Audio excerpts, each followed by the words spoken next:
Nous commençons maintenant à percevoir la finesse du diagnostic, la difficulté du diagnostic.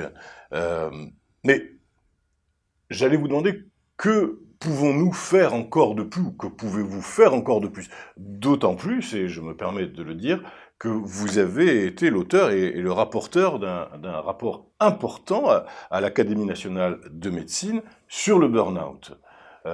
J'imagine que ces conclusions ont de l'importance. Je les ai parcourues, elles me semblent fondamentales. Pourriez-vous nous en dire Oui, quelques mots? vous savez, la question du burn-out est abordée dans notre pays depuis maintenant plusieurs années de manière dramatique parce qu'il y a beaucoup de souffrance au travail, puis un coût économique qu'il faut peut-être aussi citer, ça coûte très cher.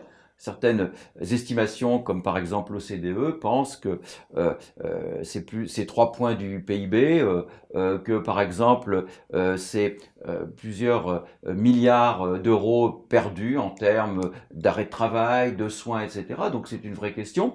Mais le problème du burn-out, c'est que ça a été abordé essentiellement comme un objet social, c'est-à-dire par le monde du travail et par le ministère qui porte le nom, le ministère du Travail, par la Direction générale du travail, par les partenaires sociaux, aussi bien salariés que patronaux, qui ont évidemment beaucoup réfléchi, beaucoup produit de textes et essayé de prendre en compte dans le milieu du travail cette horreur que représente l'épuisement d'un individu et sa destruction psychologique. Mais le grand absent de toute cette réflexion, c'est le ministère de la Santé.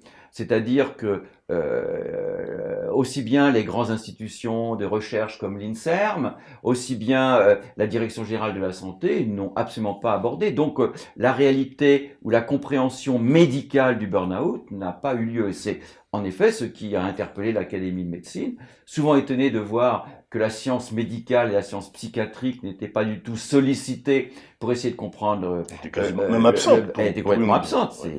Mais ça a été aussi le cas lors des suicides au travail. Lorsqu'il y a eu une vague de suicides Oui, au travail, oui. le ministère de la Santé n'a pas dit un mot. Alors que quand même le suicide pour les psychiatres, c'est quelque chose qui interpelle quand même la santé mentale, la souffrance psychologique et la science médicale. Donc pour en revenir à l'Académie de médecine, l'Académie a produit un rapport dont je suis en effet l'un des 2 co-auteurs avec le professeur Ollier, académicien. Et ce rapport est sorti très récemment, puisqu'il est sorti le 23 février 2016, donc il y a très peu de temps. Et ce rapport, en effet, soulève toutes les questions qu'on a déjà abordées, le diagnostic, la prévalence, la prise en charge, etc. Et fait un certain nombre de recommandations. Une recommandation importante, c'est évidemment de mener des études. Comment se fait-il qu'il y ait si peu d'études sur ce thème, d'essayer de comprendre la symptomatologie?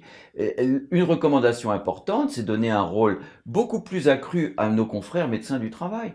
Les médecins du travail sont trop souvent cantonnés à des tâches répétitives, de visites Oui. systématiques, alors qu'ils devraient être impliqués dans la prévention en comprenant comment est l'organisation du travail.